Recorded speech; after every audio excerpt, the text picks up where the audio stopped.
Do you know how rare it is for adults to have imaginary friends? Many of us grew up with the tooth fairy, and in our childhood, we may have had that special pal that only we could see or hear or play with, and then only under the most special circumstances. But invariably, as we aged, we have learned that these companions are not real. And then there's Jewish life. So I want to ask you, would you say that welcoming Elijah is not real? On Passover, right there in the Haggadah, are instructions to open the door, right? And you can't tell me that once that door is closed, you don't keep an eye on the Kiddush cup, Elijah's cup.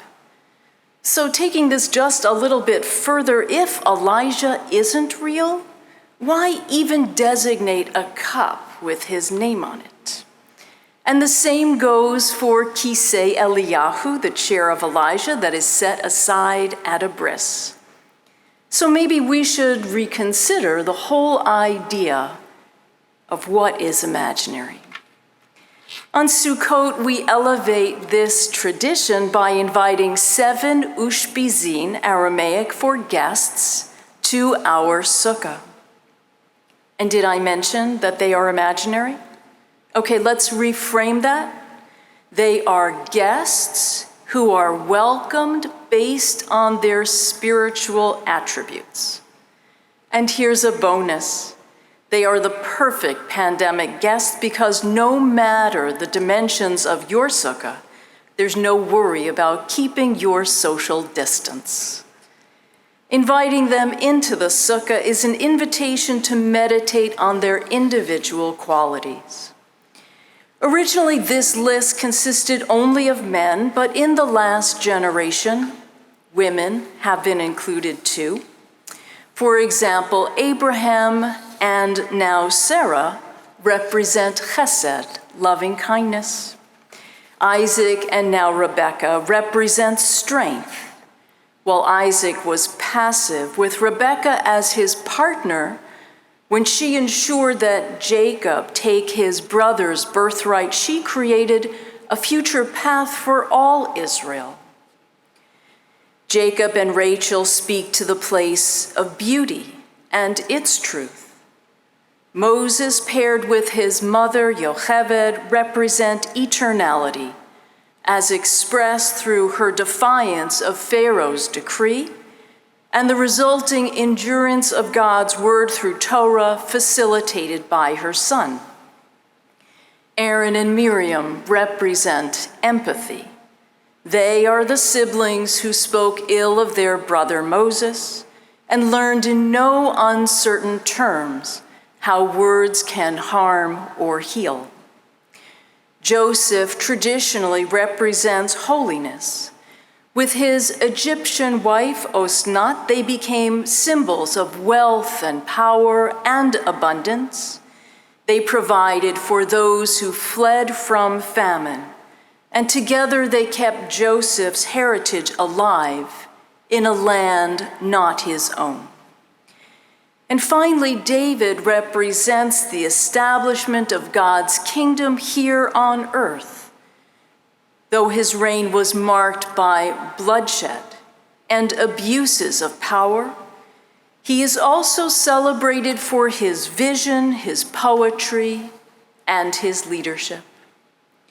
For our ancestors, and even for us, these biblical figures, chai v'kayam, they live and endure, since they are so much a part of our lives, our study, and our values. So they are real to us. With each passing day, as we entertain these spiritual qualities and find them within ourselves, we bring the world closer to a place that is filled with these teachings. The commentator Safas Emes noted that Sukkot is the holiday, Hechag, that represents the concept of people working together to bring about peace and perfection.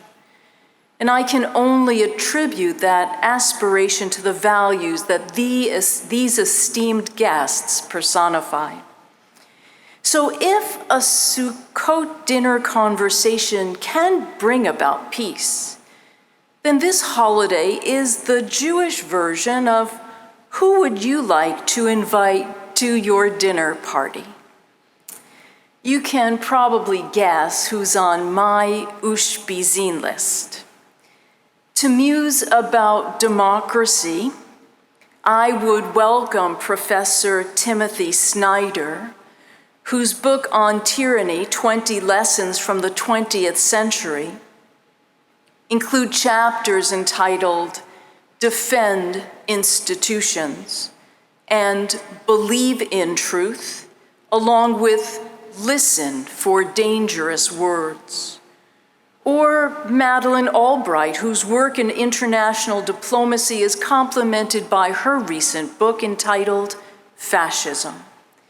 They would have a robust discussion with Alexander Vindman, the Russian emigre who came to the US to live in freedom and said this in a personal aside to reassure his father when he testified in Congress. He said, "Do not worry, Dad, I will be fine for telling the truth." Each one brings different things to the table, but what they have in common is a fierce dedication to democracy, liberty, and freedom, which is at the heart of religious freedom as well. To celebrate science and collective responsibility, Dr. Anthony Fauci, you may have heard me refer to him as my rabbi. As an advisor to 6 presidents, I don't think there is anyone else who has had a similar impact on the physical welfare of our nation. With science as his truth, his vision for us and the world is guided by knowledge, which he and his team advance every day. It's quite possible that you already feel as if Dr. Fauci is a member of your extended household. But wouldn't it be nice to have a chance to ask him all of the questions that no one seems ready to answer? I mean, a booster? We enlarge our sukkah to hear a different kind of truth from Annette Gordon-Reed and Isabel Wilkerson on the role of race and discrimination. Both esteemed historians frame their scholarship in ways that help us see ourselves accurately as part of the dynamic which perpetuates inequality so deeply enmeshed in our society. Their insight frames what is happening in the streets, in our schools, in our workplaces, and we have so much more to learn from our discussions. At the heart of the Sukkot experience is an affirmation of identity. Turning to Israel, our ancestral home, I would welcome 2 modern heroes. Annette Hoffman, who is well known to our Emanu-El family, as executive director of the Israel Religious Action Center. Her efforts have both protected and promulgated the rights of reform in Israel, as well as Women of the Wall, and her work has been done tirelessly for years. And now she and the entire Israeli reform movement have a partner in Gilad Kariv, the first Israeli reform rabbi who is also an elected member of the Knesset. For his fellow Knesset members, Rabbi Kariv embodies the power of one, in that those who meet him may well change their opinion of what Reform Jews are like. But all of our guests don't need to be so serious, do they? especially since Sukkot is Zman Simchatenu, the season of our rejoicing. Even imaginary friends can be a little playful. And when it comes to American Jewish identity, why not ask Larry David to the sukkah? Of course, once he arrives, you can expect that he may have to change places several times until he feels just right. And perhaps he would rearrange the decorative elements until they suit him. And I wouldn't have to worry about making conversation, but instead wait for a pause in his monologue to add some thoughts of my own. Through Seinfeld and his own show, Larry David has brought a Jewish worldview to the United States and well beyond. I have an Argentine friend who tells me that he learned English by watching Seinfeld. And parenthetically, he still wonders why he has never heard any American say yada yada. Our tradition has an expression, ein kemach, ein Torah. Without bread, there is no Torah. People who are hungry can't sustain their interest in study or anything else.